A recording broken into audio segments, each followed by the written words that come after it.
Hola, mi nombre es Creepypasta HD y hoy les traigo 3 historias de terror.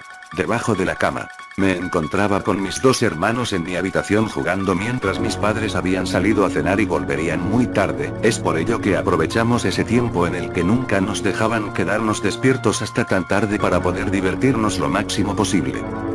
Yo y mi hermano del medio nos encontrábamos jugando a la computadora, mientras que el más chico estaba jugando con una pelota dentro de la habitación, lo cual era bastante molesto debido al ruido que hacía y que frecuentemente tiraba ciertas cosas. Es por ello que muchas veces le dije que utilice otra cosa para jugar, pero no me hizo caso. Incluso le advertí que le iba a contar un cuento de miedo corto para que de esa manera se atemorice, pero no me hizo caso. En un momento se le cayó la pelota debajo de la cama, y nos pidió que la saquemos porque tenía miedo, pero nosotros no le hicimos caso e incluso le dijimos que la busque él mismo si quería. Luego de pasar mucho tiempo jugando a unos juegos que tenía en mi computadora, le pregunté a mi hermano dónde se encontraba el más pequeño de todos, debido que hace tiempo que no lo escuchaba, y no supo responderme ya que tampoco sabía. Le dije a mi hermano que lo vaya de buscar en la cocina y yo lo iba a buscar afuera de la casa, pero al bajar de la silla en donde me encontraba subido pensé que quizás estaba escondido en algún lugar, por lo que me acerqué a la cama en donde se le había caído la pelota y sentí un ruido, por lo que supe que era él. Incluso al pararme al lado de la cama él me empezó a tocar el tobillo del pie con su mano, pensando que me iba a asustar, ya que siempre lo hacía asustar con mis cuentos de terror.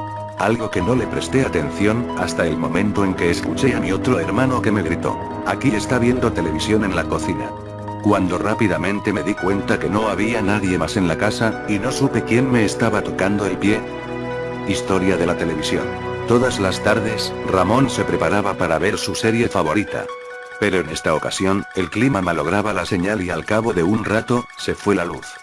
En medio de la oscuridad, arrojó todo lo que estuvo a su paso, hasta que vio por la ventana un destello. A pesar de que no había energía eléctrica, la vecina tenían encendido un televisor, posiblemente ayudada de un generador.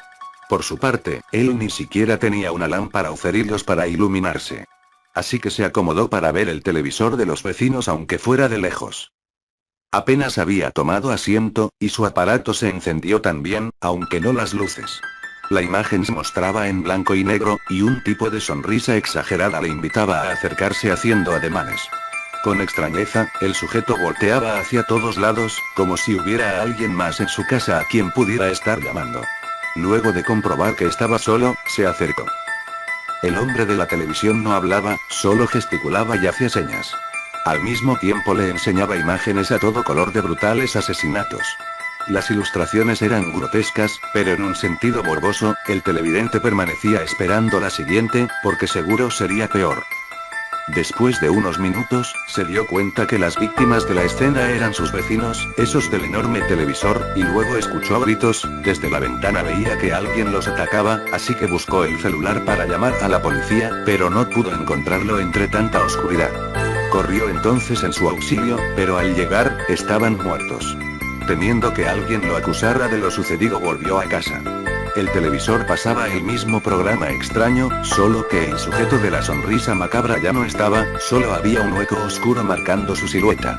Pero la fotografía del asesinato, esa era la más horrenda, y porque en ella estaba Ramón. Almas en pena. El silente espectro merodeaba taciturno por el campo santo. Tenía hambre y así pareciera un caníbal necesita alimentarse. No podía comerse a los vivos, estos estaban fuera de su alcance. Pero los espíritus recientes de gente fallecida, niños, ancianos, y mujeres.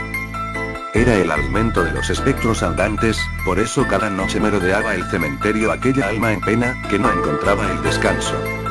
Ese día en una lúgubre fosa común había varios cadáveres. Niños, hombres, personas sin familia, muertos en la indigencia, en plena calle. El aura de aquel espectro se sintió atraído por aquella energía que emanaba de aquella sepultura, necesitaba alimentarse de aquella energía reminiscente. Cada día hacía lo mismo, se alimentaba de la energía de cadáveres recién fallecidos. Se daba su festín y luego vagaba, lamentándose de su destino. Su agonía era indescriptible, pero solo era oída por el resto de los espectros que por allí vagaba, la energía que quitaba a aquellos cuerpos. Los convertía en los siguientes espectros que vagarían por la eternidad. En la lontananza de aquel campo santo y entre tanto lamento no todos los espectros eran iguales, algunos no se alimentaban de la energía de otros cuerpos. Más bien los miraban por encima del hombro con gran desdén. Solo los visitaban y antes de llegar a su destino se presentaban ante ellos. Otros en cambio les encantaba asustar a niños y ancianos, se impregnaban del terror que producían en ellos, adoptaban los más espeluznantes formas, caras terroríficas, cuerpos amorfos, verdaderas deformidades, sonidos y ruidos de ultratumba. También aquel campo santo existían espectros buenos, los menos, pero también existían y daban compañía a los muertos recientes, estos se regocijaban de la esperanza de aquellos cadáveres, del deseo de ver a sus familiares y seres queridos. Aquellos espectros solo podían visitar tumbas y fosas comunes que no estaban bendecidas, ni tenía a nadie que fueran a visitarlas, almas perdidas como ellos. Esas eran las leyes que imperaban en aquel campo santo. La mayoría de los muertos encontraban su destino, en cambio otros vagaban por sus recintos como almas en penas, sin encontrar nunca la paz y descanso que tanto necesitaban. Eso fue todo, espero que te haya gustado. Deja tu like para saber que te gustó y compártelo.